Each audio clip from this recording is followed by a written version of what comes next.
Жел деген масқара болып тұр ғой, жел. Машина жағына қарай қисайтып тұр ғой. Жіберетін сияқты ғой тұр.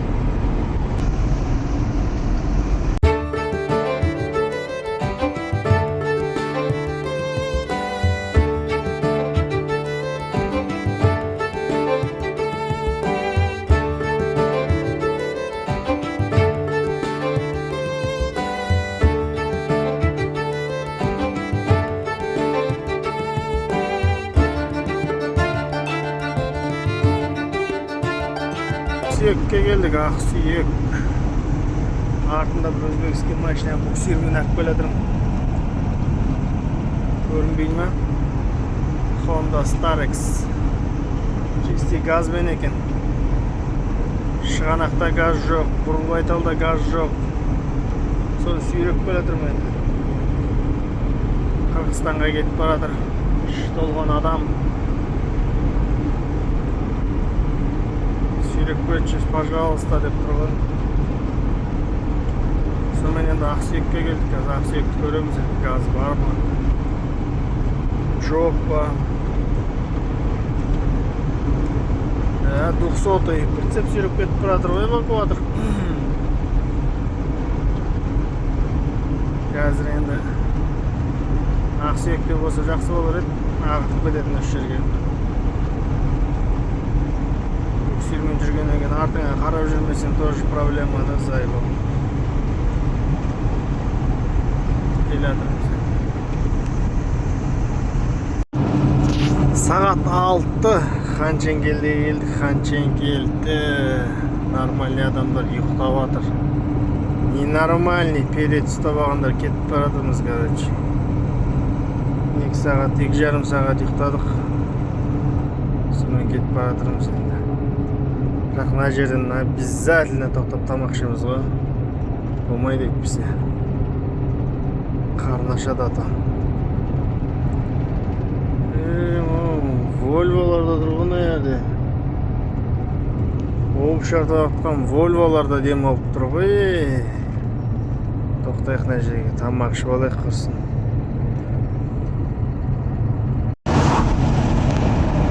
Жолда ремонт болып отыр ғой, ремонт. Знак дәл жанында тұр ғой. Кішкене алыстан знак қойса дұрыс болар еді негізінде. Знакты притік әкеп қойғандай. Штура техникалардың артында тұр ғой знагы. Кішкене алыстан қойса дұрыс болар еді.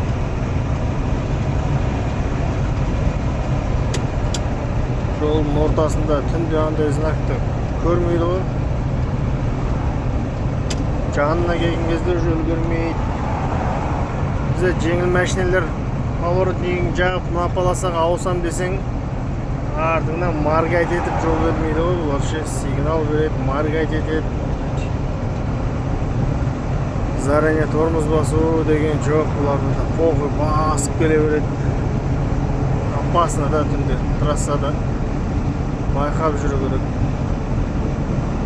Сақтықта қорлық жоқ дейді. Сақтанып жүріңдер. Жай жүріңдер, жай. Бір-біріңді жіберіп, пропускать етіп. Машина поворотник жағама жіберу керек қой, желательно. Өткізіп жіберу керек. Бекерден бекер жақпайды ғой поворотник. Жақсы. Мерседесті айтамды, сәл-пәл жүрсең алдыңда кең стоянка тұр ғой.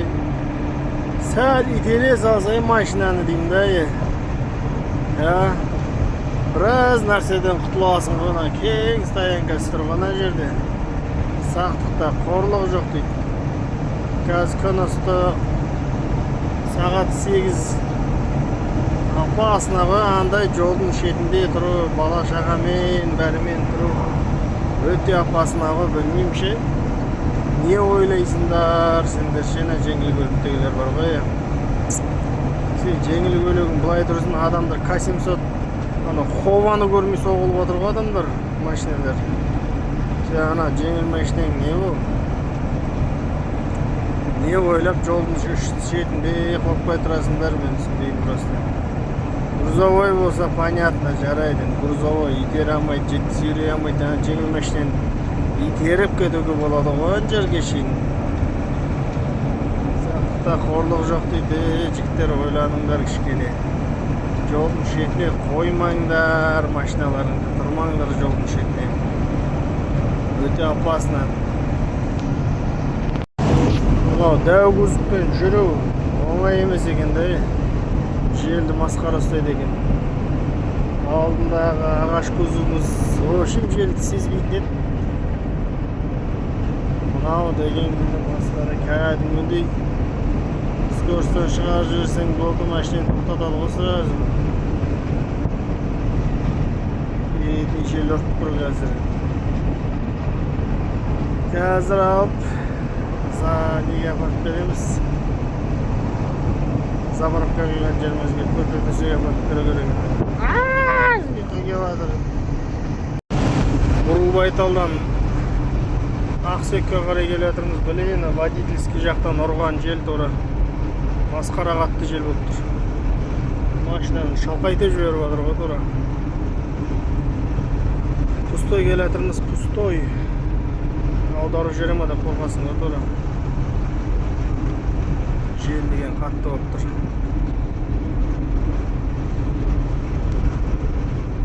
Ағаш күзіп болған кезде білінбейтін еді боковой желдер. Мұна да сразу білінеді екен де шайқап.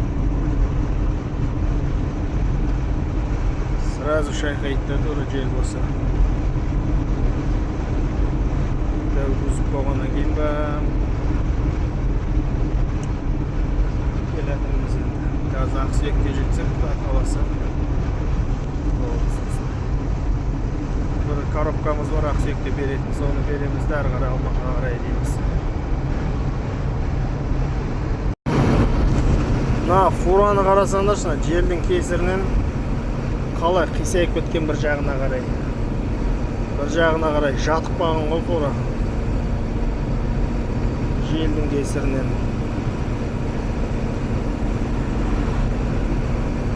Масқара қисайып қалған, көрдіңіздер ме? Жел деген страшный болып тұр ғой тура. Масқара қатты жел болып тұр. Ханченгелді Қазавтожол, платный жол деген нелер неліп жатыр ғой. Бурылбайталдан бастап Алматыға шейін де платный болатын болса, вообще тағы қымбаттайын деп тұр ғой онда. Балқашқа барып келгенімізге 30 мың теңге шығатын болса, масқара болайын деп тұр ғой онда.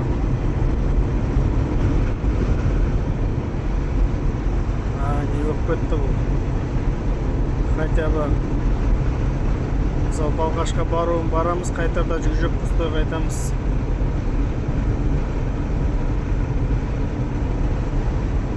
Барып, обратно қайтқан машинадан ақша алмай қойсаңдар дұрыс болар еді негізінде. Қазавтожол солай жасасаңдар.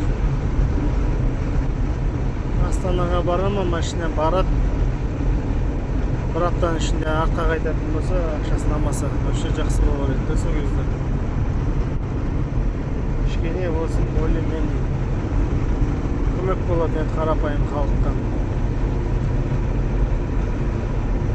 Ойлаңыз, Астанаға барасын 30 мың теңге шықса, қайтасын 30 мың теңге, 60 мың теңге масқара ғой.